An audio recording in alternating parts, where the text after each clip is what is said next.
Welcome to Wealthion. I'm Wealthion founder Adam Taggart, welcoming you back for the last weekly market recap of the year. And we're very fortunate to be joined by Michael Lebowitz today to great talent to round out, I don't know, great year, kind of a crazy year. But what do you think, Michael? Great. I'm glad you're having me, and I'm happy to be the one that kind of rings the bell for the year. Yeah. I mean, we've got that guy Lance Roberts here mostly, but I'm glad that we could upgrade to the top tier talent here in the final week. There you go. Yeah, and folks, Lance is off skiing, hopefully not breaking an arm or a leg or something worse. And we'll have him back on in the new year, although we'll keep having Michael on too whenever we can get him. All right, well, Michael, look, as we wrap up here, there's sort of a lot of year-end discussions I'd like to have with you in today's conversation. Maybe we could just sort of start, though, which is there was a lot of debate over the past, 5-6 weeks of whether there was going to be a Santa Claus rally this year or not. It doesn't seem that Santa showed up this year. Nope. Santa got stuck in the chimney, I guess. The Santa rally is a function of kind of year-end window dressing. So what I mean by that is that at year ends, most times investors want to put on, stocks are up in most years. So investors, institutional investors, want to show their clients that they were fully participating. So what they will do is buy a lot of stocks towards year end. And it has the effect typically of pushing stocks higher. This year, as we know, was very different. Both stocks and bonds were lower for the year. So sometimes window dressing entails putting on the winners and selling the losers. And some of the bigger stocks this year were this year's losers. So companies like recently Apple, Tesla are down significantly. So when you talk about window dressing in this kind of year, it can have a negative effect. Now, keep in mind, volume is very light. Has been very light for the last couple of weeks, so it doesn't take much to move markets. And it's just one of those years, and given what we've seen all year, it's not surprising that Santa didn't show up this year. All right, and I'm just curious, and I've been thinking about this a lot after having had Peter Atwater on the program recently, who really focuses on confidence. Right. And for him, it's all about sentiment. Don't know if I'm reading too much into this Santa absence or not, but could the fact that we're not seeing too much buying materialize at the end of the year here be sort of a sign of shift in sentiment, that buyers are just becoming more and more gun shy after getting battered and bruised all year? Yeah, so that's really interesting. So the AAII, Association for, I don't know what the other A is, for individual investors, recently put out a study. And this is going to be the first time ever that all 52 weeks in a year had bearish or negative sentiment. The first time it's ever happened. And we obviously closed the year with pretty negative sentiment as well. So the question is, what does that mean? A lot of people like to say, well, that's a bullish sign. When there's too much pessimism, everyone's on the wrong side of the boat, and you end up with bull rallies. And you can certainly make the case that's happened in the past, though. However, when you also look at how those individual investors are positioned, they don't own nearly as many stocks. I mean, I take that back. Their holdings of stocks is roughly the same as what it was at the beginning of the year. So yeah, their sentiment is poor, but they're not really acting on that sentiment yet. They're still kind of bulled up if you look at their holdings, but if you ask them, they're bearish. And yeah, and that's sort of why that's hard. That's sort of why I was asking the question here, is because I believe that's largely been the dynamic all year, that sentiment's getting more bearish when you talk to them, but their positioning has still been relatively, long the market like they've always been. Right. Could we now here at the end of the year, because Santa Rally didn't arrive, could this beginning to show that they're starting to put their capital where their sentiment is? Well said. I don't know. I don't put too much credence into the Santa rally last 2 weeks. I also don't put too much credence into what's going to happen over the next week or so, because some of that is just a reversal of what happened over the last 2 weeks. Um, to me, what happened through 2022 and what will happen in 2023 is a function of the Fed. The Fed has become the driver of sentiment. They've also become the liquidity for the market. And, we can debate all day of how much the Fed really directly affects the markets, but I think there's no debate that the Fed indirectly has a huge effect on markets and on investor sentiment. So as we look ahead, what's going to change for the Fed? And that's what I kind of keep thinking about here. And the Fed is very clear. They want inflation down to 2%, not 3%, not 4%, but 2%. And that's still much higher, much lower than where it is right now. And even if inflation does start coming down, it'll still take a decent amount of time to get to their bogey. Now, one of the things that drives inflation is demand. And the Fed is very clear that they are trying to weaken demand, consumer demand, corporate demand. And to do that, they believe they have to weaken the labor force. So, when you think about what the Fed's telling us, the Fed is telling us they want to raise rates probably another 0.75% in lower increments, 25 basis points at a time, which gets us to called 5 to 5.25% on Fed funds, and then leave it there. So if you look at the market's expectations, it thinks the Fed's going to get up to just about 5%, hold them there for a few months, and then come late summer, July, August, September, start lowering rates again. What's been known as the Fed pivot. So when we think about the year ahead, I think there's really three paths. And I was starting to write this out. I'll publish it maybe in an article next week. I kind of think about the markets as these three potential paths ahead. One is the Fed's path, where they raise rates, say another 3 times, and then just keep them flat for the year. The second one is kind of what the market's expecting, which is somewhat in line with the Fed, where they get them up to 5%, but then they start falling again. Right now, the market's pricing in almost 50 basis points or 0.5% of rate cuts in the second half of next year. And then there's the one that Lance and I keep talking about, the something breaks scenario, and which is grounded in history. That basically that higher interest rates are slowly but surely having a bigger effect on the economy and on the markets. And eventually something's going to break. We've seen things breaking already. The British pension funds, that's a function of liquidity drying up in the bond markets that drove those highly levered pension funds to basically get margin called, which just creates a circular problem.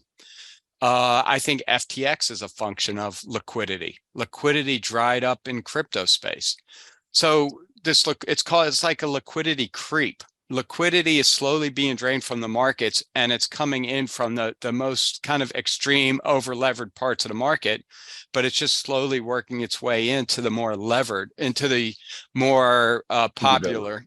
Right. The less levered, more popular instruments. And I think that creep is going to continue to happen as interest rates stay at these levels and even increase higher, as the lag effect from those interest rates. Remember, the Fed didn't hike interest rates till March. They started in March of last year. That means if you think there's a 1-year lag effect between when they hike and when it's fully affecting the economy, we're not even going to get that first 25 basis points of hike felt in the market until March of 2023. Then we have, a series of 475 basis point rate hikes and QT, which also drains liquidity.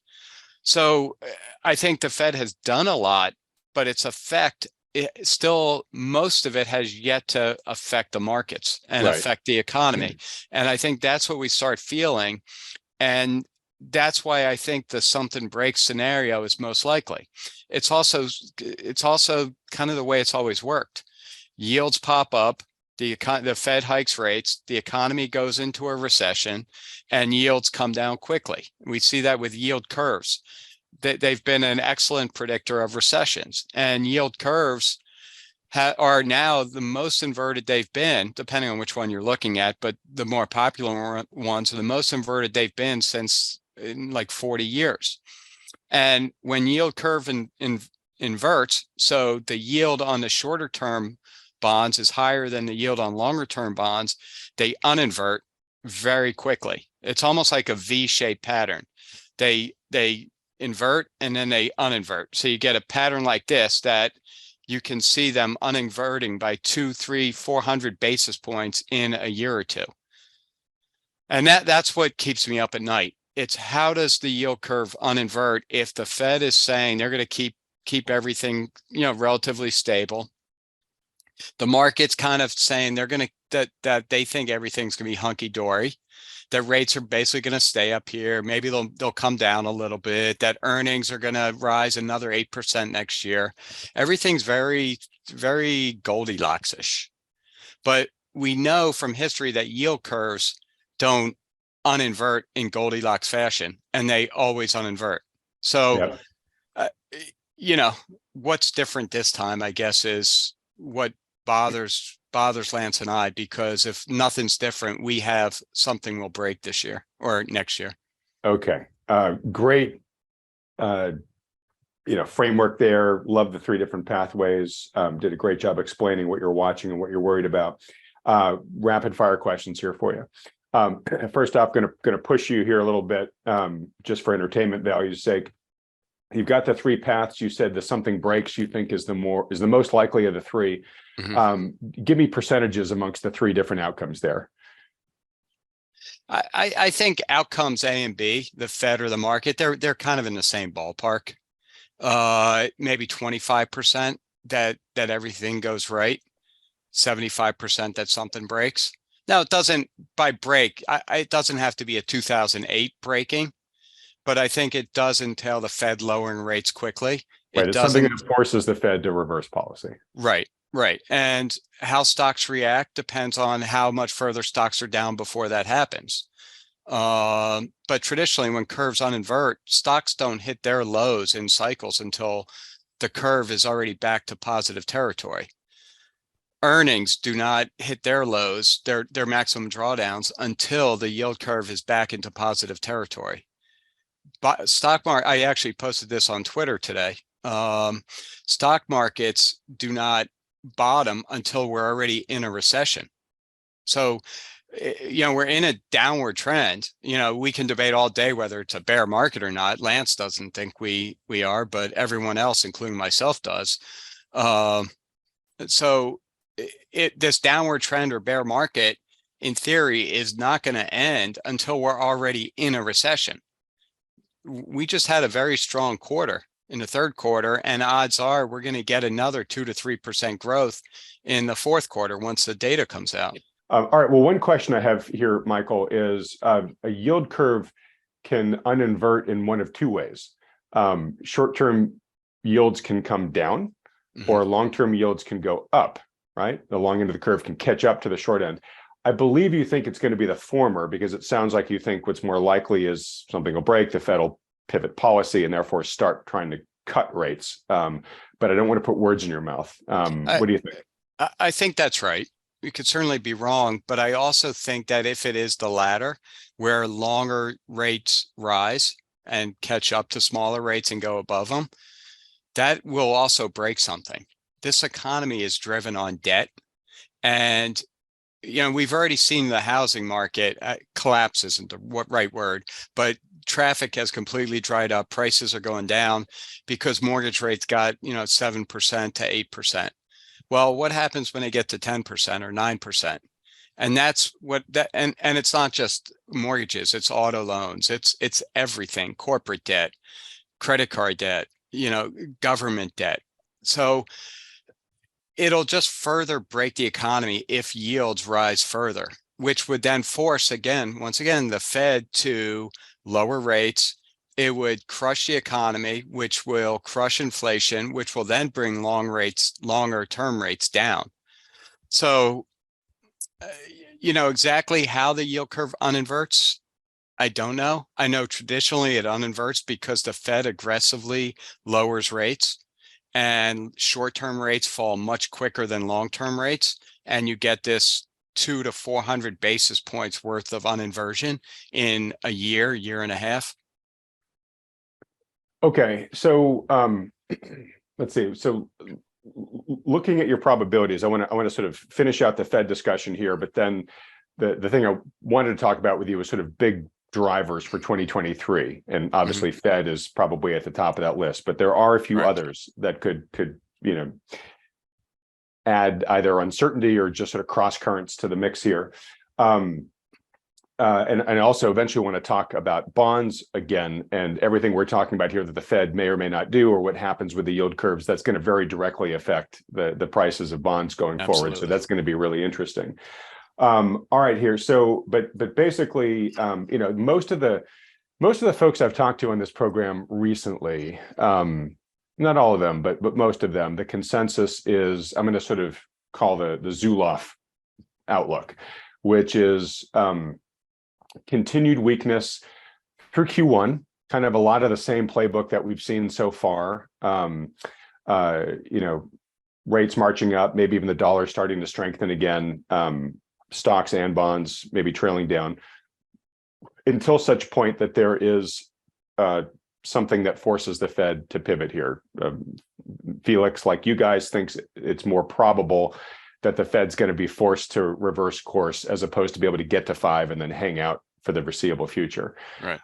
Also, by this time, as you said, we're going to be getting slammed into the effects of the previous rate hikes that have already been made, right? So the economy is going to be increasingly struggling.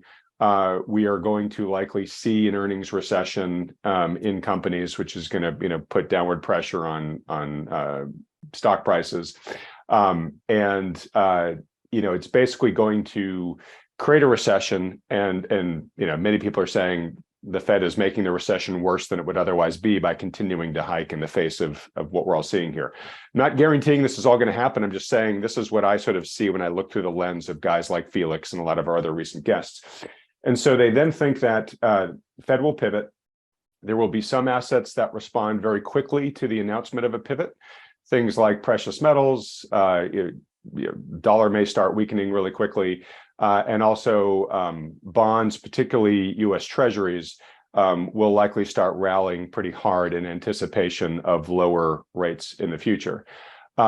Stocks may take a lot longer to recover for a couple reasons. One is the market tends to want to see some proof first of earnings beginning to recover to get stock prices up. And if you look at previous periods where the Fed has pivoted, you often see a lag of a couple of quarters usually before the stock market bottoms and then takes back up. So that's kind of looking through Felix's lens. And like I said, it's probably the consensus lens of folks I've had on this channel recently. I think that's relatively in the ballpark of what you guys are thinking as well. And of course, everyone's going to be looking closely and making audible calls as we get more data, but I'd like you to react to that just in general. I think in general, you pretty much got it. I think what I find very funny is that all these stock investors in the media, on Twitter, all over the place, want a pivot. They're begging for a pivot. The pivot is the last thing they want. The Fed's going to pivot when there's a problem. That's not, that's bullish not, for stocks. Yeah. It's not bullish. Longer run, it may be bullish, but initially it's pretty bearish for stocks. So you don't want to pivot. You actually want what kind of Wall Street is pricing in, this pivot, but really slow, 25 basis points a quarter, which has never happened, but let's pretend it does happen. You want just a gradual slowing of the economy, inflation coming down pretty quickly to 2%, and then the Fed just slowly backing off everything they've done for the last year. That's Goldilocks. That's I'm not saying it can't happen, but it's never happened like that before. It's not likely. Yeah. Now, keep in mind, Adam, the last 3 years, nothing ever like this has happened on all sides of the, sides of the equation. The pandemic itself was something that's new to us, right? And locking down economies. the Fed's reaction, the government's reaction, Unprecedented. Yeah. consumers' reaction. Let's go out. It's a pandemic. Let's go buy whatever we can buy. Let's put additions on our houses. Let's buy second homes. Let's buy sports cars. Let's just spend money, right? And that's why, as we're kind of coming to the other side of the whole thing, how's that going to normalize? This is all about normalizing, getting back to the trends that we were on before 2020. And I think the Goldilocks scenario is this normalization process that's very gradual and very slow. For the last 3 years, we've seen nothing but tremendous volatility in economics, in markets, in sentiment, in behavior, in politics, in you name it. Right. Just volatility. All right. So I like this theme of normalization. And of course, that presumes that there's no other major grenades that get thrown into the mix here that we Which haven't there thought always of yet, are. which there always are. But hopefully we get a little bit of a break. So to two of the other potential 2023 drivers on my list here are sort of normalization factors. One is China reopening after a very prolonged period of lockdown. And while there are reasons to be pessimistic about the first half of next year that I just laid out there, that may be a counter trend to a certain extent there. How big of a factor do you think that could be of China, basically unleashing a lot of pent up activity and both consumer power and productive power? I think some of that can be potentially, yes, it will help growth. But again, let's listen to what the Fed's telling us. The Fed's telling us that they're not happy with economic growth. They're not happy because it keeps inflation bid. It keeps inflation up. So there's an inflationary component to China opening up. Their demand will pick up. Their supply has pretty much normalized. So the supply side of the equation, just because, yes, there probably will be more Chinese workers getting back to work and producing things, and supply of goods will fully normalize. But the demand side is probably the bigger story there, and there's an inflationary component to that. So that's what makes this very different than anything we've witnessed pretty much in our careers, is that the Fed is fighting inflation. They're not fighting economic activity or economic growth. All we've ever seen since the early mid 1980s is the Fed trying to steer economic growth, right? Economic activity. Now their number one battle is against inflation, and anything that keeps inflation higher than where they'd like it to see, which again is 2%, means the Fed will do more to restrict growth. So if China reopens, and if China, let's just hypothetically say, adds a little bit of growth to our GDP, and it keeps inflation a little more higher than it would be, well, the Fed's going to raise rates a little bit more to try to counteract that whole effect. And that's why I kind of struggle with the China thing. If this was 2018, 2019, I'd say that's a good thing. That's a positive. China will contribute more to growth than they have been. But I'm not sure we want growth. The Fed certainly doesn't want growth. And again, for me, the number one rule is follow the Fed. And you can like them, dislike them, not care about them. It doesn't matter. That's what's driving markets right now. Right. And I guess where I go with this is for those who are feeling particularly bearish about Q1, right? Could this be a factor that says, this actually could keep things more robust in Q1, if depending upon the speed and magnitude of China's opening up here, and that might require a heavier Fed policy response in Q2 or whatnot. I'm just trying to get a sense for, like, is it one of those factors where you shouldn't be so cocksure on whatever your sentiment is because this is a countercurrent? Yeah, and part of the problem is, it's hard timing this stuff.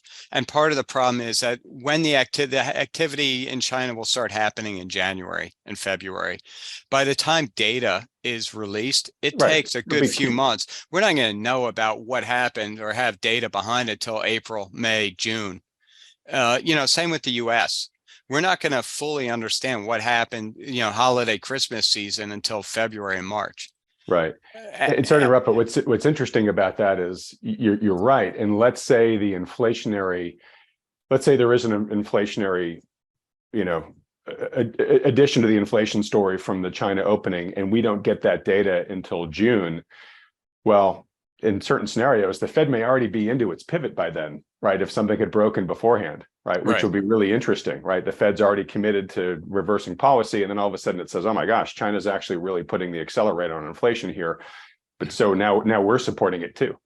So the Fed, I think this is very important. The Fed knows they screwed up. I can't use the F word, so I'm just going to say screwed up because it's much worse than screwing up what the Fed did. The Fed, you can make a case that in 2020, the Fed did what they needed to do. And I'm fine with that. The economy was shut down. They had to help the government. Basically, it's almost like a wartime type of atmosphere. And again, we can debate that all day, but it is what it is. It's really later 2020 and 2021 where they just kept pumping the economy. They kept doing QE to massive levels as inflation was starting to become problematic.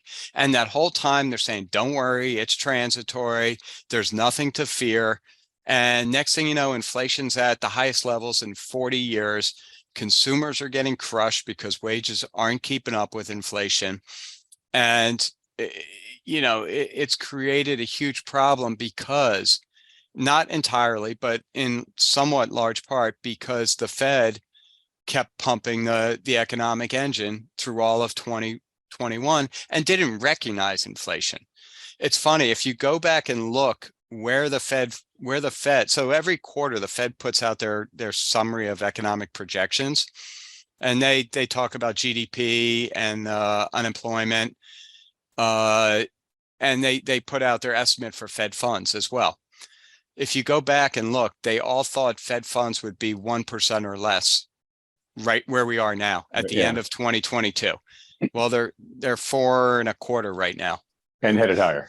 They're headed higher. That tells me they grossly screwed up in what they were thinking, and they know it. And I think they really know it.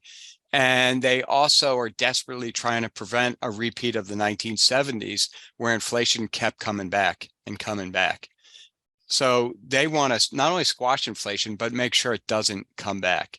Right. So, sorry to interrupt, but this is where I find kind of what 2023 hinges on, which is totally get what you've just said there, right? They want to just not just subdue inflation, they want to kill it, right? Right. But you're also saying, I think something's going to break that's going to force their hand here, right? So the massive existential question for 2023 and probably beyond is, can the Fed actually do what's needed to kill inflation, or is its hand going to be forced by other factors? And most people I talk to seem to think it's going to be forced. Yes, I think both. I think they can do what it takes, but what it takes is a lot of financial pain. So the question is, how much financial pain will they let rip through the system? And it's not unemployment going up 1 or 2% from where it is now. It's not even negative GDP if it's minus 1 or 2%. It's the stock market. It's a bank or banks having trouble. It's a foreign nation teetering on default. I think those are the things that keep the Fed up at night. And as long as the economy, look, we could be in a recession, but as long as it's not a deep recession, as long as unemployment's not going to 9%, I think the Fed is willing to accept that to make sure inflation comes down.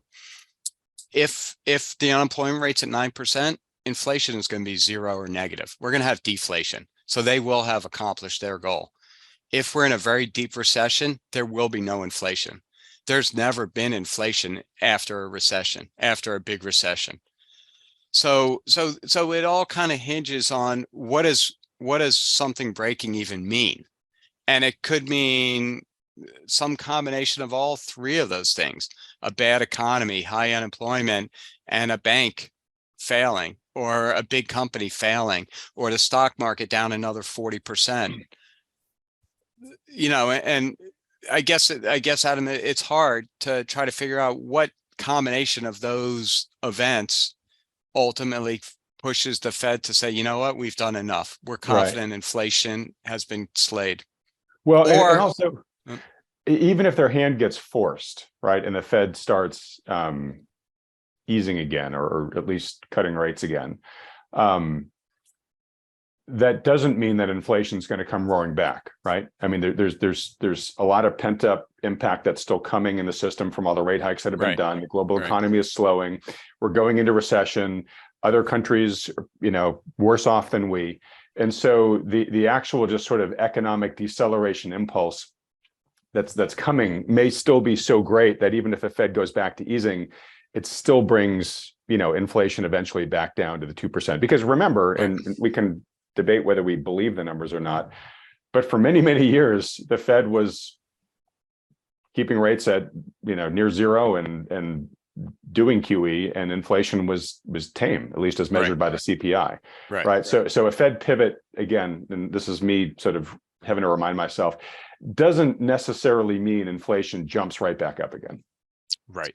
That's right. And if you think about the environment before the pandemic, deflation or disinflation, not really deflation, but Right. very low Disinflation. inflation was the theme, regardless of what the Fed did. And the reason is the theme is because there's so much debt in the system, and that debt acts because a lot of it is unproductive. It doesn't create economic growth. It just sits there, and it's a Well, it's an tax. increasing drag on it because Well, you have that's to what it is. service it, right? Yeah. It's a tax on the economy. And if you look at what we've done over the last 3 years, we've taxed the economy even more so. So when we get through this whole pandemic process, economic part of the pandemic process, there's a bigger tax on the economy in the future than there was before we went into the pandemic, because there's just that much more debt, in unproductive debt in the Yeah. system. And so I think, unlike the 70s and early 80s, we are looking at a revisit of disinflation, deflation, and the Fed, maybe not next year, maybe not in 24, but in 25, the Fed's going to be begging again for 2% inflation. Right. Trying to get it And up to 2% inflation. yeah, and the problem is we can't afford 4% inflation, because 4% bond yields break the economy. Right. And to your point about looking back at the 70s and the 80s, the national debt back then, in the private debt as well, I mean, they were just tiny fractions of what they Right. are right now. That's right. That's right. And so the Fed had to raise rates so much more back then to have the same effect the Fed can have now by raising it 0.5% or 1%, because, like you said, the amount of debt was so much less back then. Yeah, it's funny. And we've said this several times throughout 2023. But I think we probably need to bang this drum a little bit harder going into the new year, which is that understandably everybody has been focused on inflation, and they still are. But that the bigger bad in this story may very well be disinflation and outright deflation at some point here. That we to your point about the Fed might be begging to get some inflation back again, in 2025, that we may at some point going, later half of 2023 into 2024, just saying, oh my God, we're stuck in this recession. The forces of deflation are crushing us. Yeah, maybe we need some stimulus now. Right. And, you go back to every Fed speech for the last 5 years before the pandemic, and they all want more inflation. It's Right. more. We want more. And that's what crippled them in 21. They got what they wanted, and they thought it was just temporary. And they're like, this is great. We got our inflation. It's a little more than we want, but this is great, isn't it? And it just kept sticking around. It wouldn't go away. And then, as you kind of got closer to 2022, they were starting like, maybe this isn't what we want. Right. The So, whole be careful what you wish for. right. And it's crazy. We rant on this program a lot about how much we have to talk about the Fed, right? To your point, like we're all sick and tired of talking about them. We'd much rather talk about investing. Oh, what sectors look good? What companies within those sectors look well positioned? But for so long, it hasn't really mattered because, to your point, it's been Fed policy that really has driven the price action of the market. So sadly, we're still focused on that. And to your other point, like, yes, the Fed is what matters, but we look at the people running the Fed and they are eminently fallible. I mean, they have really made a lot of terrible predictions and a lot of terrible decisions. So it's really kind of soul crushing in a lot of ways to realize that the whole global financial systems and economy's future is in the hands of very small people who do not have a very good track record. Right. Well, and the economy to come to their side a little, you know how I feel about them, but to come to their side, the economy is very dynamic. It's changing all the time. It's incredibly hard to put data to what's really going on. Right. The whole idea that there's one inflation number is ludicrous. My inflation and your inflation are two different things. We spend our money different ways. We live in different places. We shop at different stores. It's everything about our lives and it's true for the 350 million Americans. So to try to put a number on inflation, and even if you can put a number, how do you accurately measure the prices of all these goods and the whole shrinkflation? And, it's impossible. So, the fact that they say we want it to 2%, not 1.8, not 2.2, but 2% is so ludicrous. And then you kind of work through it. You look at the unemployment numbers. It's a survey. There's nothing. They're not using actual data. The data, yeah. Retail sales doesn't account for inflation. I mean, the data is very flawed and very misleading. So when you have to run policy based on that, I think it'd be very difficult. And like I'm sure Peter Atwater talked about, there's the psychological effect to all this that you can't model. We're irrational human beings. We do things that don't make sense that you can't model. And right, if you want any evidence of that, look at the last 3 years. So yes, the Fed is greatly at fault for 2021, but I think trying to think that they're going to get it right in 2022 or 2023, or anyone for that matter, is going to just nail the timeline on what's going to happen and when, I think is ludicrous. And I think you talked about it earlier, Audible. That's going to be the key for this year. We're going to be the quarterback, and we're going to be audibling left and right as we see the defense changing on us. We may be bullish, we may be bearish, we may be uber bearish. Who knows what we're going to be?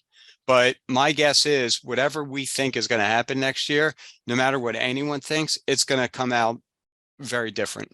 Yeah. And I'm really glad you made that point. And real quick, so I appreciate the point you're making about the Fed has a really almost impossible job to try to predict things with perfection. At the same time, you're making a pretty good, argument for the question of, well, should we even have a central authority trying to control these things, or should we have a more market, driven solution? I don't want to get into that because it's a whole discussion of itself. And I see you nodding and smiling as I'm saying this. But I actually really agree, and I want to emphasize this point for listeners, which is we've had a number of people back on the channel recently. Zuloff again himself have said, look, going forward, active management is going to come back into the center of successful investing. It's just going to have to. That the passive approach that has been so easy and worked so well with all the intervention, that era is now over, right? And so. That by itself is important, but we have such a turbulent year coming up here with all the things that you and I have been discussing. And I've got one or two other factors to go through here too.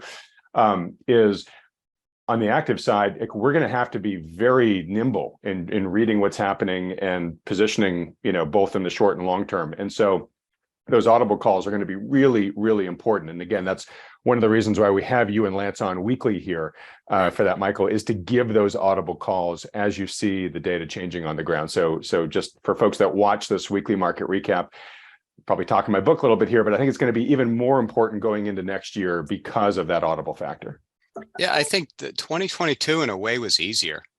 The Fed became transparent about what they were going to do. The market was in a reliable downtrend, but now we're getting to the point where the Fed is probably close to the terminal rate. And the question is, what is the reversal? What is how does it normalize? How does it change? And I think that can be very hard to predict. It's never been easy. and we got the hangover of the pandemic that we're still dealing with. And it's not, again, there's a whole psychology. Our psychology has changed, our sentiment, you see it with the way we work. Everyone works from home. I mean, it's just everything is different. The fourth turn. Have you ever read The Fourth Turning, Adam? Yeah, and actually, we just Oh, replayed a video that I recorded, interview I recorded with Neil Howe 2 days ago on this channel, because there you he's go. writing a new book Right. based on that framework that's going to come out in a couple of months, and we'll have him on the channel then. But yeah, we literally just ran a Neil Howe interview on this program. So it's an incredible book if you haven't read it. Neil Howe actually lives pretty close to me, so we haven't done it in a while, but we used to get coffee now and again, and I Oh, would cool. pick his mind, he would pick my mind about markets, and he always seemed to deflect a lot of fourth turning questions about timing and what. And I think what he'll tell you is he did it. He doesn't know what will the fourth turning event be, what it is. Maybe it was a pandemic, maybe not, but we're going through this period of immense change. And I think when we look back on the 2020s, all of this will be obvious, but we're in the middle of it. And it's very foggy as to what will cause sentiment to shift so violently over the last couple of years and over the next 4 or 5, what does he think, by like 2029, 2030 the turning will end, something like Yeah, that? to be honest, I'm waiting to have the interview with him to get the latest update on that. But Right. yeah, I think last time I talked to him, he sort of felt we were sort of like halfway through the turning, and they're about 20-year cycles, right? Or Right. the turning is about 20 Right. years long, each one. Right. And the gist of his book is basically that we go through these generational periods, and I think they each last 80 years with 20-year increments. And when you get to the end, which is the fourth one, the fourth turning, there's always a big event: World War II, the Civil War, the Revolutionary War, and you can go back through like European history, and these same themes occur and recur. And his book does a great job of explaining why, and I'm not doing it justice. That's right. But But basically, just to interject, it's where the status quo basically fails and gets mhm, replaced by a new order. Yeah. correct. And he has his thoughts. I think his new book talks about what that new order will be, where we are in the turning, and who knows what else is in there. But it's another one of those kind of it's not macroeconomics, it's just more sociology, I guess, on how humans think and how we not really evolve but we go through these same kind of themes over and over again. One of the themes I remember was he talks about this hippie-ish generation in something like the 1820s. We thought the only hippies were the 1960s. Right. Again, it's these same themes kind of come They're back and cycles. forth. Yeah, Yes. they're cycles. They're historical Right. cycles that happen, according to him, with some degree of predictability. Yeah. Exactly. So, be ready to buy audible. Active management, I think, will be key, not just for this last year or this coming year, but the next few years. And, maybe we've seen the end of passive management. Maybe, and I think it's for the better, it's for a better capital allocation, which is better for the economy, but maybe we're getting back to active management. Okay. Well, I will say that is the consensus of the folks that I've interviewed over the course of this whole year on Wealthion, which is that's one of the secular shifts in the investing world that's going on right now. All right, real quick, I've got a couple more drivers, and then there's a number of other questions I want to ask you before we wrap things up here. This has been great discussion, by the way, Michael. We're literally still on the sub bullets of my first bullet here, so it's a good sign of a meaty discussion. So Ukraine, I'm not a geopolitical analyst. My sense is that the world is increasingly hungry for some sort of resolution there, right? I'm not going to use the word necessarily a peace or a Russia withdrawal, but I think everybody is increasingly, and I'm sure politicians have been working on this a lot, over recent months, trying to find some sort of peaceful resolution to the hostilities there. That will likely be positive development for the world, obviously, but probably for markets, it'll remove some uncertainty there. I guess depending on the type of resolution, that'll really, have repercussions in terms of some of the constraints right now in global trade. Maybe we'll never trade directly with Russia again. Who knows? But maybe, some of these embargoes and stuff like that might start being lifted in the wake of a negotiated settlement. So again, I just think that that's just another really big audible factor that we're going to have to analyze in real time when and if it happens next year. And, it can go both ways, right? I think, yeah, I think some kind of peace settlement, potentially where Russia gets a small part of the Ukraine, does happen. But what scares me is that, you read the media and Russia's getting it handed to them. That they're losing a battle. But what bothers me is that they have a massive air force and they really haven't used it. So what is stopping Russia from really just taking Ukraine? And I always try to think of both sides of the coin. I think the peace side is the easier one and the more pleasant side to think about. Then you have the status quo where this just drags on for another year. It becomes kind of their Vietnam. They got bogged down in Afghanistan just like us. But then equally concerning, what if Russia says enough of this? We're tired of this Vietnam. We're just going to end this war. We're going to take what we want, what we think is ours. So, I think it's hard. I'm certainly no geopolitical expert. But again, keep your head on a swivel with Russia and China too. China keeps kind of poking at Taiwan. Who knows how if they're serious about it or if they would ever do anything about it. But the implications for that on global trade are massive. So, a lot of this geopolitical stuff you try to predict, but it's usually unpredictable. So kind of in the back of your head what happens if it gets worse? What happens if it gets better? What happens if it's just kind of the same meandering for the next year? And take it as it comes.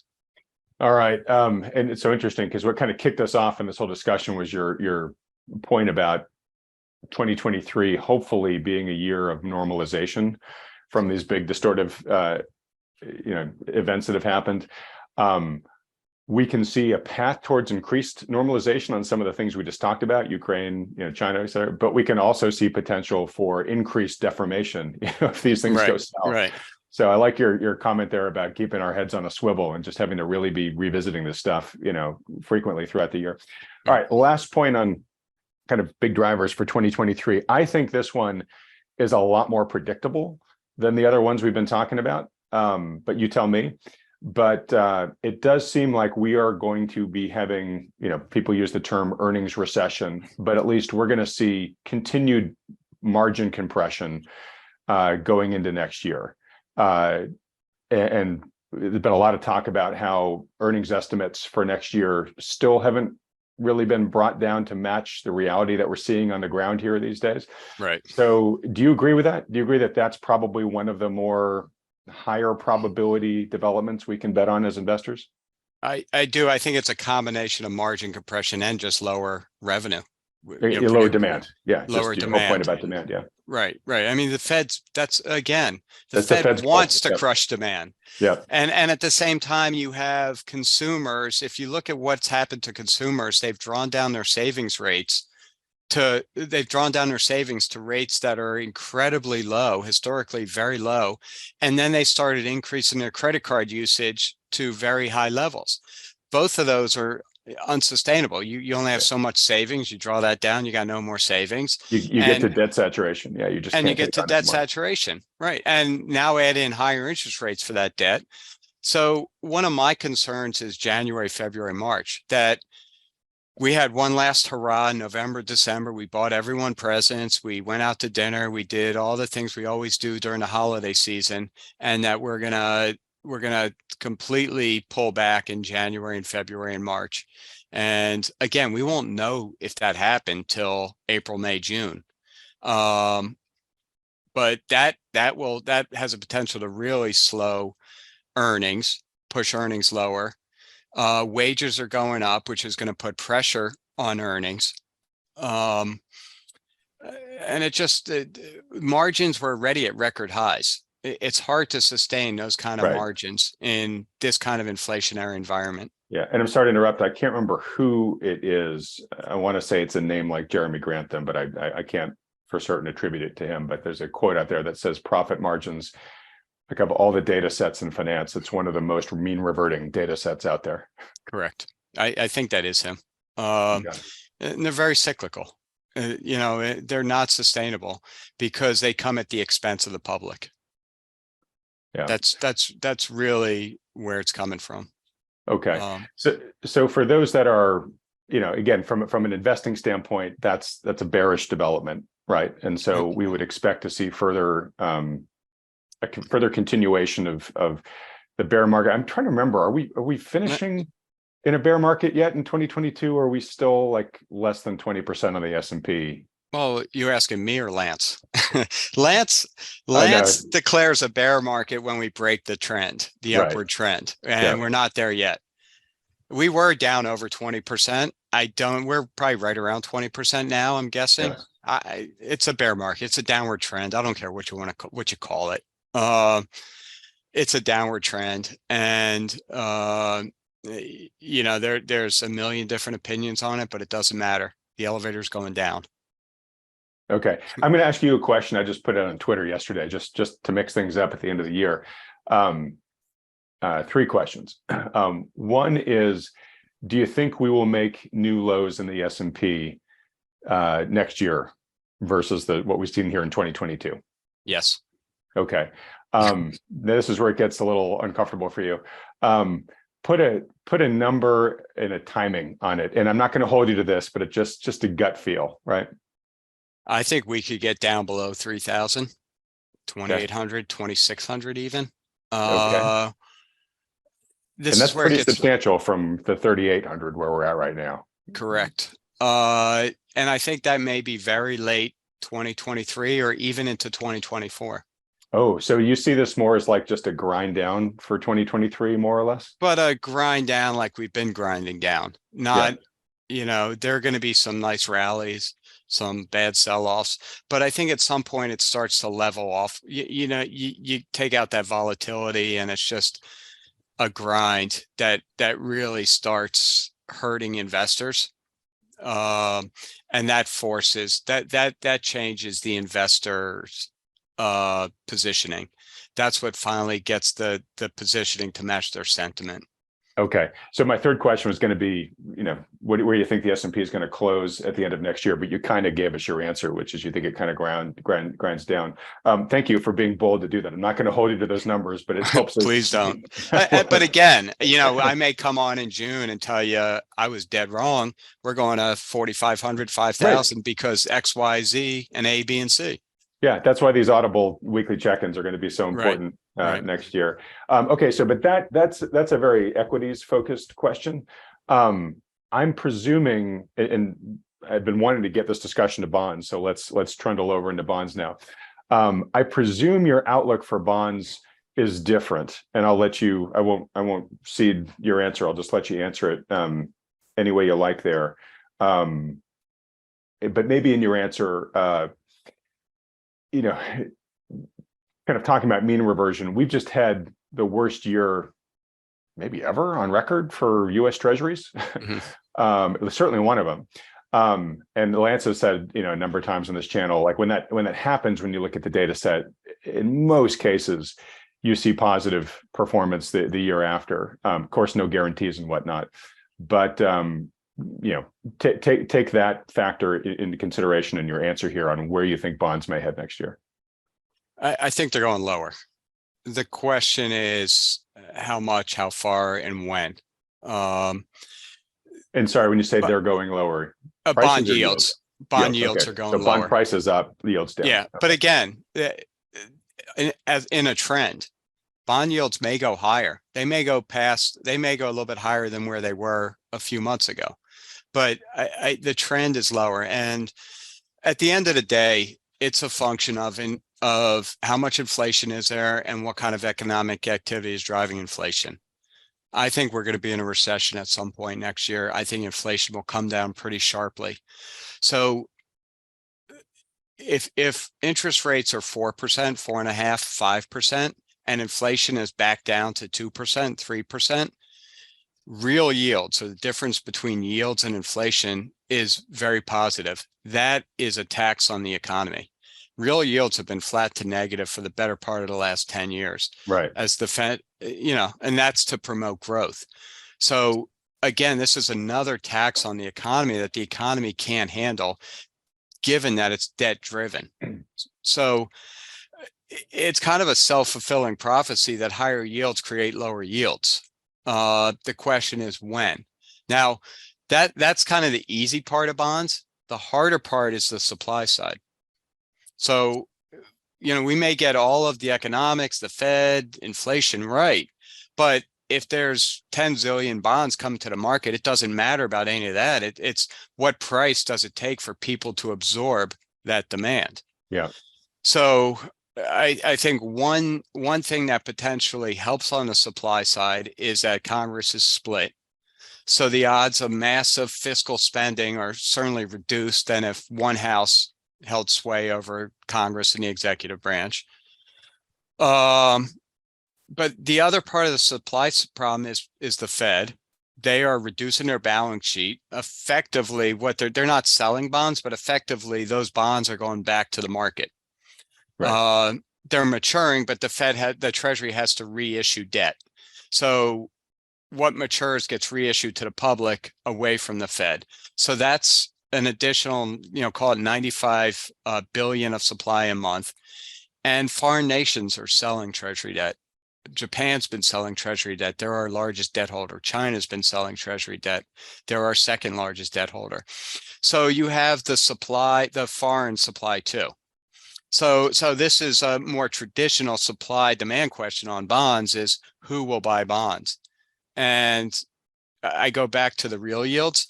Once it's kind of shown that inflation will be back down, and I'm not saying rates have to go to 2%, but when investors are comfortable enough that the trend lower is intact, and maybe it'll be a couple more months, the opportunity to buy bonds at 4%, 3.5%, 4.5%, 5% will just be too great.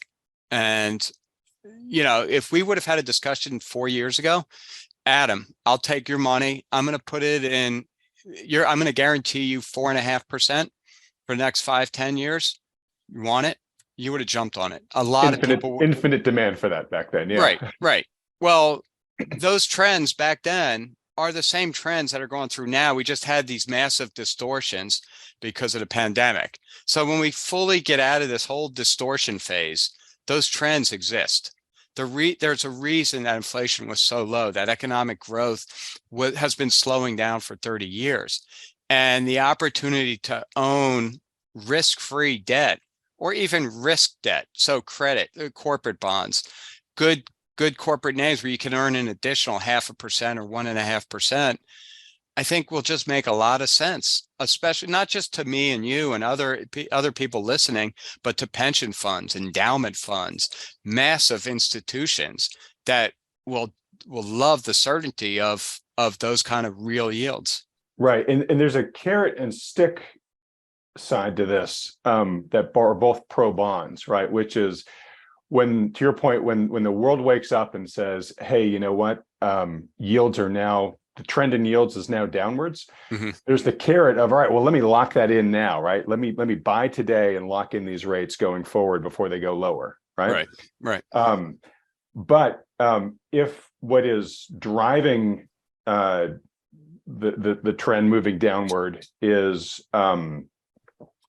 basically something that's forcing the Fed to pivot, much better. That's the stick where everybody is saying, oh my God, we've got some crisis going on in the world right now. I want some safety. Let me get in these risk-free instruments, right? Mm-hmm. So there's sort of both sides of the coin, at least in those two situations I talked about, are telling you to buy these bonds. Right. I like bonds, and I'm also don't need to look at them day by day, look at their price. I'm very comfortable that what I'm buying today will prove its value over the near term.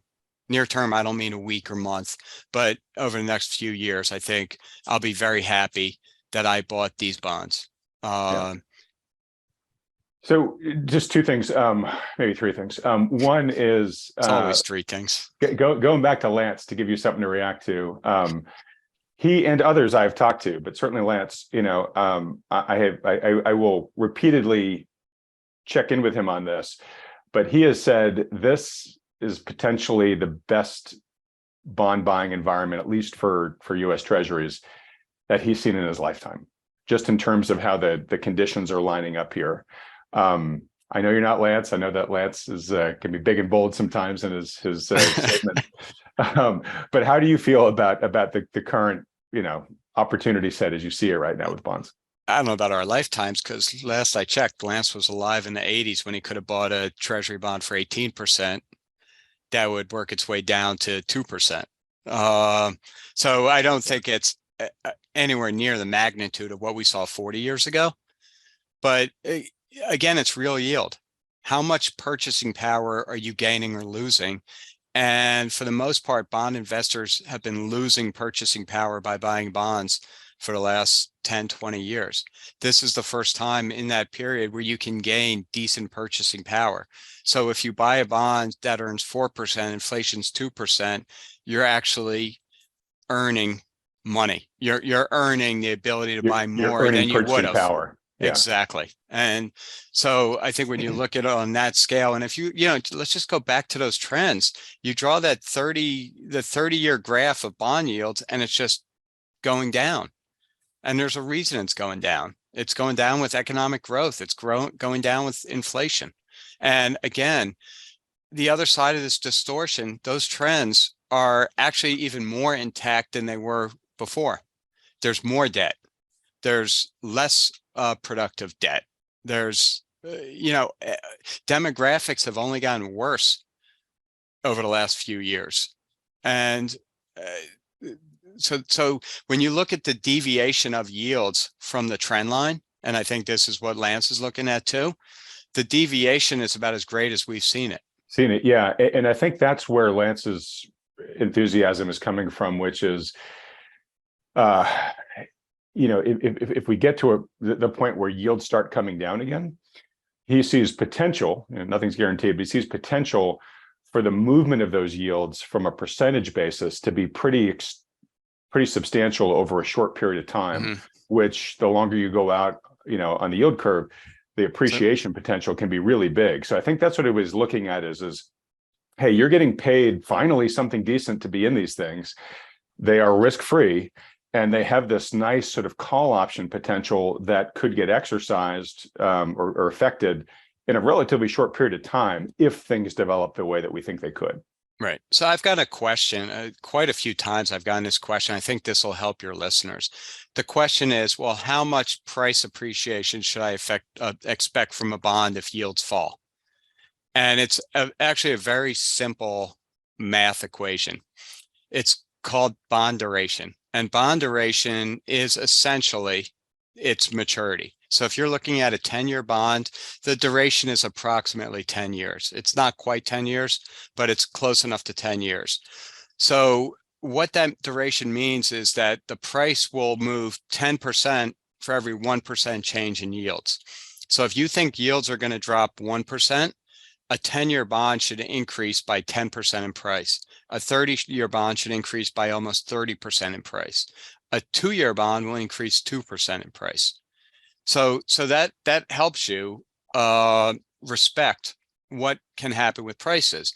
Now, keep in mind, if yields go up 1%, that 10-year bond will fall 10%. Right. So it's a function of reward and risk. Try to be careful not to think of this as Lance and Mike must be right that yields are going to come down. So let's just focus on that reward and let's buy the 100-year bond that'll move 100%. And there is a 100-year bond. I think it's Austria has a 100-year bond. I think Argentina had one. I'm sure they had one. But be comfortable on both sides of that coin if you are buying bonds. And again, audible. That I think that's going to be the theme in the bond market too, that we have to be ready to audible. Lance and I are both very confident on where bond yields are going, but you know, we're human Something could beings change. and Yeah. there's a lot of things that can change. What if inflation doesn't come down? What if the Fed changes their inflation target? There are things that can happen, and we're fully aware of both sides of the coin, the risk and the reward. All right. And I just want to remind folks, Michael, clearly an expert on bonds. If you haven't watched the free webinar that Michael did for the Wealthion audience, we did that, about 2.5 months ago or so, Michael. And this Right was around like Thanksgiving. this was like a hour and a half long, like an hour presentation with probably almost another hour worth of Q&A from the audience. So Michael really goes through the bond math, just making it really intuitive and easily digestible by the average investor. If you haven't watched that yet, folks, definitely spend some time early this year getting your brain around it. Just go to wealthion.com/bonds and you can watch it there for free. Also, Michael, you and Lance have put together some bond sleeves that people can invest in to take advantage of some of the upside that we were talking about here that you guys think probably lays ahead for bonds. And I don't want to get into all the details of that because Lance has already done that several times on this program. But one of the nice things about it is if somebody ends up working with you guys, they get access to those sleeves. But if somebody has an existing financial advisor or self-manages the majority of their portfolio, but they want to park, some percentage of that in these sleeves that you guys are putting together, that's totally possible. Folks, I think there's $100,000 minimum on that, so this isn't for everybody. But folks, if you want to learn more about that, just fill out the short form at wealthion.com/fixed income. And the team there at RIA, which is where Michael and Lance work, will get back to you and tell you everything you might want to know about those things. All right, Michael. So look, let's see here real quick. Let me ask you, as we were in the last trading day of the year, which market hours closed while we've been talking here. What trades, if any, did you guys make this week? Zero. Okay. And Lance kind of prepped us for that last week, but yeah, I don't think we did any trade. It may have been 2 or 3 weeks since we've done a trade. I can't think of the last trade we did. We were very comfortable. So the market, if you look at the stock market, it kept hitting 3 or 4 times this year. It hit this upper resistance line. We got up to near that upper resistance line, and we had sold before that, reducing some of our equity risk. And we were comfortable with where we were positioned. We thought the market would trade lower. A lot of our technical indicators were kind of telling us that the market's likely to trade lower. So we had been well positioned early mid-December, somewhere in there, and just kind of letting it go from here. We want to add to our bonds in the portfolios, but we've been waiting for a sell-off. We've gotten that sell-off the last week or two. Some of it is probably, again, year-end, quarter-end window dressing. So we'll see how we come out of, we'll see what happens the next week or two as some of that window dressing reverses, as everyone gets bullish because we got a new grand year ahead of us. And we'll start making moves as we always do. But right now we're very comfortable with where we're positioned. Okay. And I'm just going to ask, because I noticed right before we hopped on here, TLT, which is a U.S. Treasury bond fund on the longer end of the curve, has dropped below 100 again. And so, as you said, you're looking forward to buying more bonds. Is that an important development? Is that a price at which it catches your attention, or? It's coming to a technical level where we think it should find some support. Again, the last few days are very liquid. Prices just get pushed all over the place. If you want an example, look at Tesla. Right. Tesla stock. What we want to make sure of is that this is part of a bottoming process. So you kind of want to, when it was coming down, it was doing these jags down and then hit a lower low and what they call a lower low. So the price is at a lower level than the last time it kind of troughed, and a lower high. So it doesn't, it's almost like a staircase sort of. Yeah. We want to see the opposite occurring on the upside. So we had a nice run. I think it hit 92, 93 up to 108 or something like that on TLT. Exactly. Yeah. Dropped back to 100 or so, 99, whatever it's at today. We'd like to see it pause out, stop somewhere around here, a couple points from here, and then kind of take out a new higher high. That would be a great sign for us at the bottom was put in bond prices or high in yields, a couple months ago. So we're looking for technical affirmation to support our fundamental bias. All right, cool. And that stair step, looking for the reversal from lower highs and lower lows to starting to see higher lows and hopefully higher highs. Right. That's a great indicator that we can monitor on the future weekly updates that we do here with you guys. All right, well, real quick, like I said, this was the last trading day of the year. I just got some of my last tax loss harvesting sales in, and I was sharing on Twitter. I sold a lot of my my precious metals mining company losers. Which was a painful process to hit that sell button. And I'm sure I've just guaranteed a tremendous rally in those stocks over the next month as I wait out the 30-day watch. Hold on one sec. Let me buy some. Yeah, exactly. It's a great indicator there, negative indicator. But yeah, so I'm now going to sort of wait out the wash sale period and probably buy a number of them back. Hopefully not at too much higher prices. And I'll get some exposure to the sector in the interim in some other instrument that I haven't owned, so I can still have exposure, but not trigger the wash sale requirements. But anyways, Lance and I have been telling people leading up to the end of the year here to do that's one of the things that they should do or consider doing leading up to the end of the year. So now we need to start the discussion of, okay, so what things should we be doing at the start of the year? One thing I want to remind folks who watched my videos on iBonds, which is if you actually use the gifting strategy I talked about, and you gifted some bonds that are now sitting in a gift box, for whoever you gifted them to, or if anybody gifted them to you, you can now take those out of the gift box starting January. Just remember that you can't buy any iBonds for 2023 if you take delivery out of the gift box, but if you're following the strategy that I laid out earlier, that's totally fine. That's what you're expecting to do. But just know that as soon as January 1st hits, I don't know exactly if the Treasury has a, holiday itself the first couple of days of January or not. But anyways, in those early days of January, you can now receive $10,000, up to $10,000 in iBonds out of your gift box there. Michael, is there anything else that you would, kind of tell folks to be thinking about at the beginning of the investing year here? Keep an eye on the Fed. You listen to the Fed. Don't listen to what the market tells you. They thought they heard the Fed say. Just listen to him. Powell has been incredibly blunt, very and consistent. If you do nothing else, just listen to what he has to say. Don't read the articles that summarize what he said. Just listen to him. He's telling you what's happening.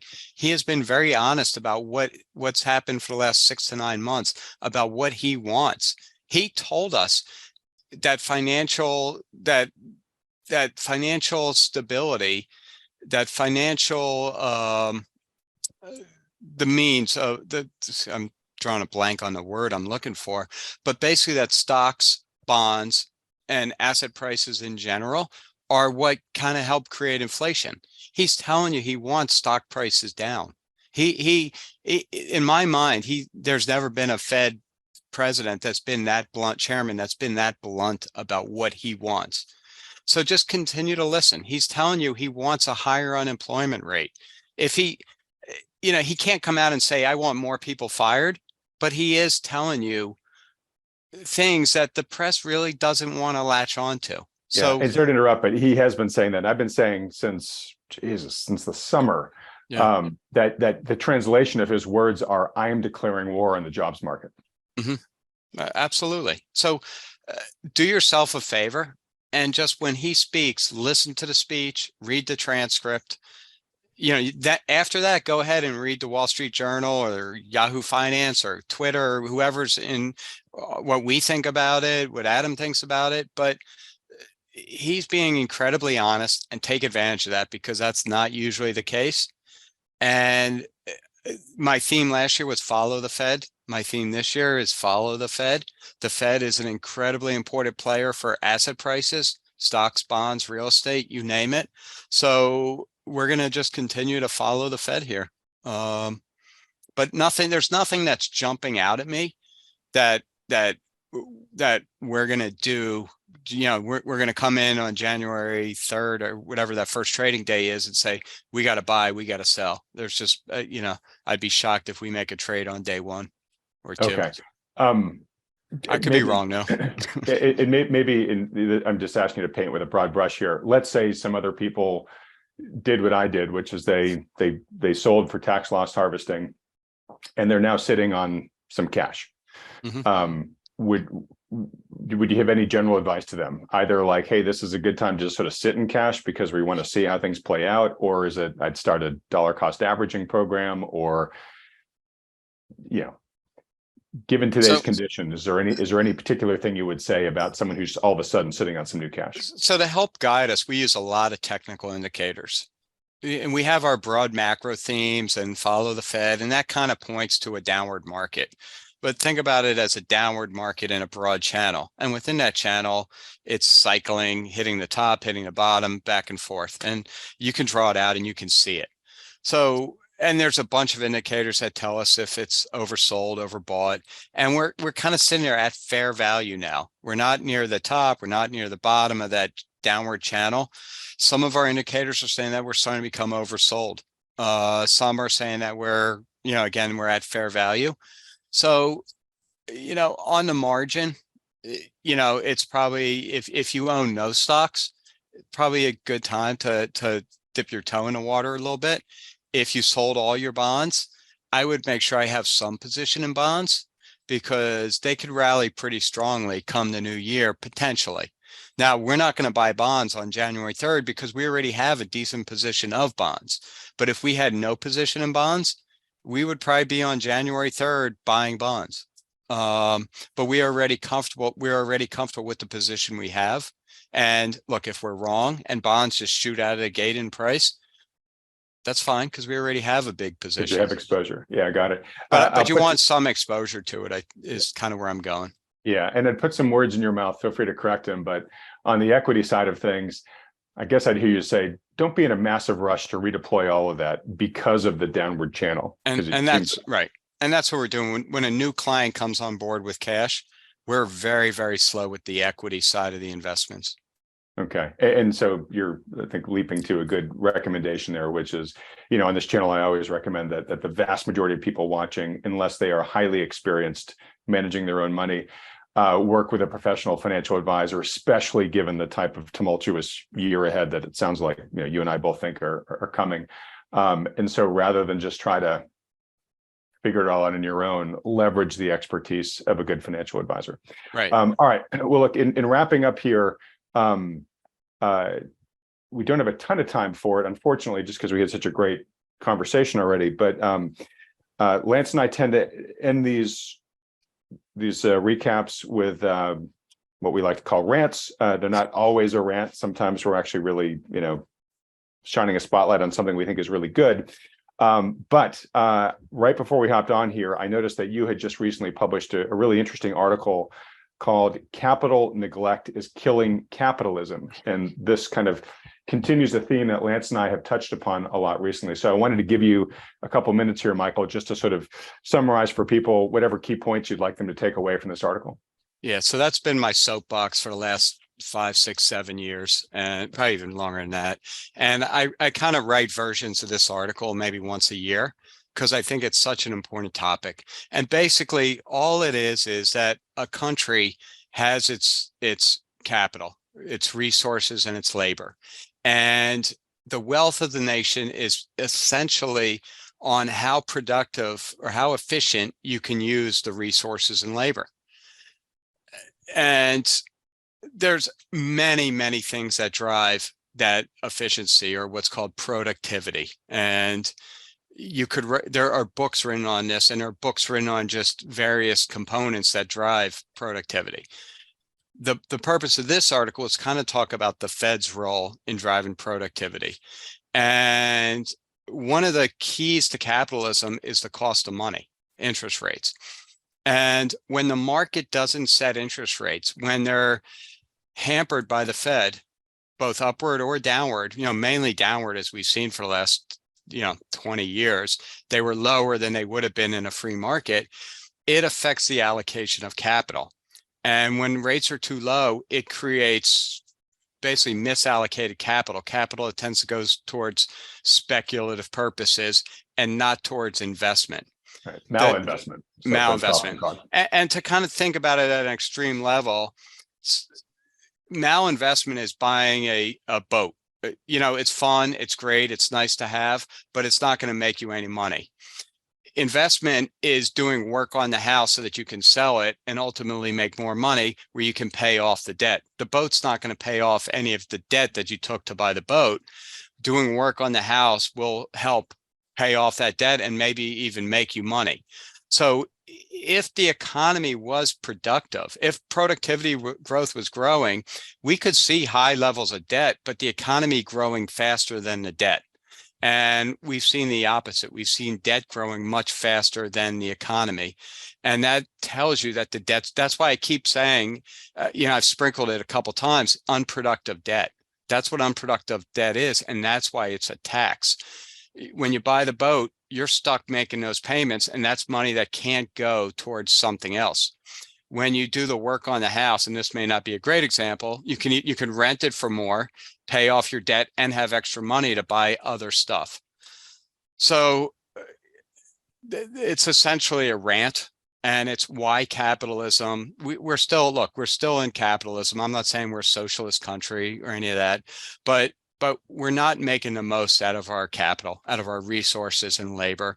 And the more you get out of it, the more wealthier all your citizens are. So it's a tool to help the poor, even more so than the rich. I mean, the poor in the United States are much wealthier than the poor in almost all other nations. And that's because we are the most efficient use of capitalism. We're far from what it could be, and I think could be a lot better.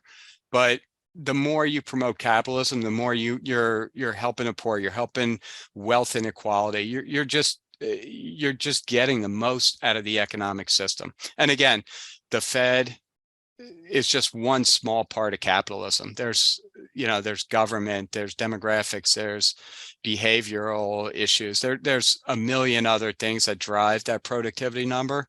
But I decided, like I always do, to rant on the Fed. Yeah, well, and it's important, right? Because when, as you said, when the Fed distorts basically the price of money, then distortions in,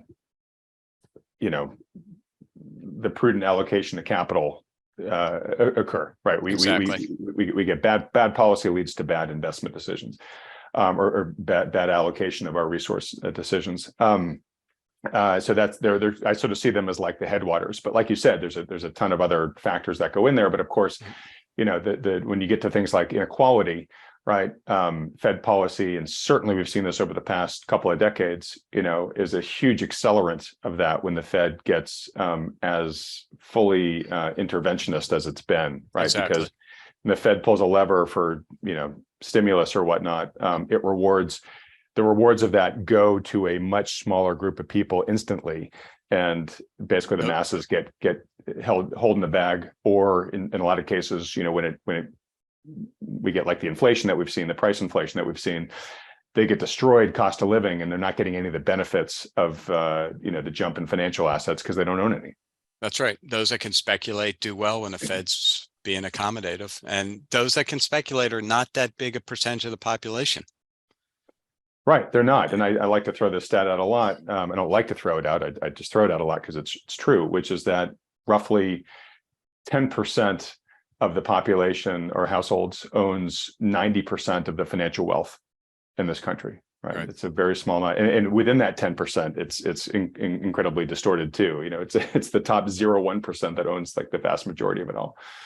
And you get a lot of issues, and I won't rat hole into this because I've talked about them on this program recently, but like we just had an interview with Nicholas Eberstadt, who's a researcher who's for years has been chronicling basically like the just giving up of millions and millions of otherwise prime working age Americans who are just giving up on paid work because they've just become so demoralized by the system. And so, and that's a subset within the now over 100 million US adults 16 years old or older who are not considered in the labor force, right? So we have roughly 1/3 of the people 16 and over who aren't even, they're not even playing the game. When we hear about the unemployment rate, they're not even factored into that calculation, right? So when you talk about sort of,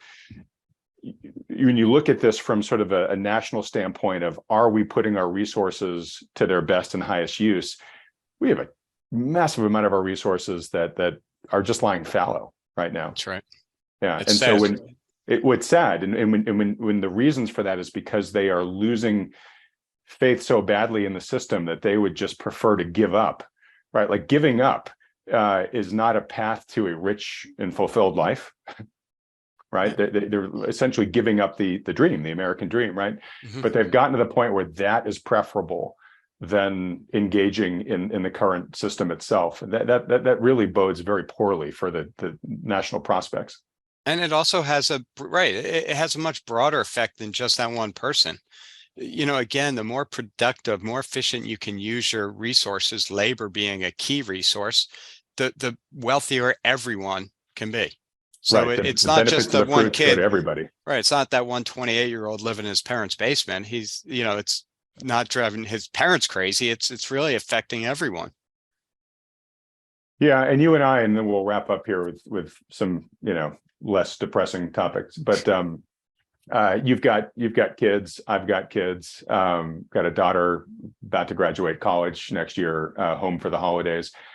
And you know, you just sort of hear stories. You talk to their friends and whatnot. And fortunately, you know, in my kids' cases, you know, they're doing okay. But there's a lot of stress. I think every generation has had when you have to transition from being a student to you know, being fully in the workforce and having to be 100% independent for all your needs and whatnot.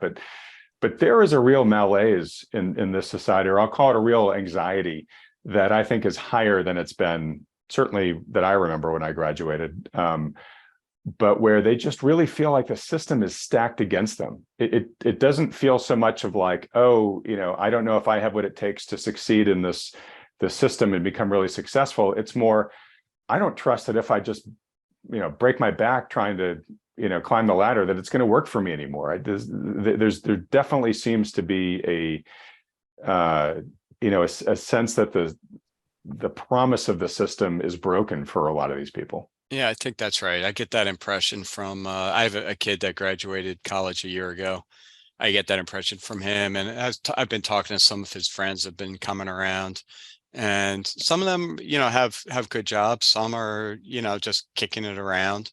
But I get that same feeling that they just don't really know what their place in society is. Maybe we all went through that at that age, but I feel like, you know, by late summer when I graduated, I had a full-time job. I was wearing a suit every day. I was going to an office. I had the opportunity to kiss butt and move up the ladder and to work hard and to show everyone I was working hard. You know, these kids, I just don't get that same sense that the opportunity to do that is even there. So, you know, and that just creates problems for society. Yeah. So I'm right there with you. You know, I used to have the anxiety at that age that there was a brass ring out there, but maybe I didn't have enough in me to grab it.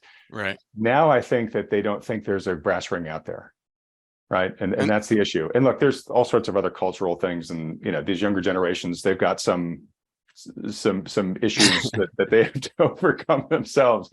But to your point, and this is my larger point, which is it's not good for society when they begin to kind of just give up like this. And I think Lance and I have talked a bit about this, and it's where people kind of begin to give up on capitalism, right? Which, you know, you pull that famous quote, it's a terrible system, but what is it? It's the worst system out there, except that it's better than all the rest, or something like that. The worst of the best. Yeah. or the best of the worst, I mean. Best of the worst. Yeah. And we've Lance and I have talked, that we don't really have true capitalism anymore. And the concern here is throwing the baby out with the bathwater, right? Which is, instead of fixing capitalism and bring it back to where it should be, we just give up on it, or we migrate right now. And we're definitely seeing this in the younger generations, where the siren song of democratic socialism, is appealing to them in ways I understand, which is like, look, all right, I'm probably going to get screwed under any system, so I may as well vote for the guy who's promising me free stuff along the way. Right. Right. And just real quick, another shout out to Neil Howe. In his book, The Fourth Turning, he talks about that, how the younger generations are going to want more involvement by the government, more, essentially more socialism. They want more centralized control. So this, it may seem odd, but this has been predictable. He called this 20, 30 years ago. Yeah, and that is why this fourth turning framework really is so interesting. And folks, if you haven't familiarized yourself with it yet, go watch that interview with Neil Howe. In fact, I'll put a link to it right here. It'd be a great video to watch after this one.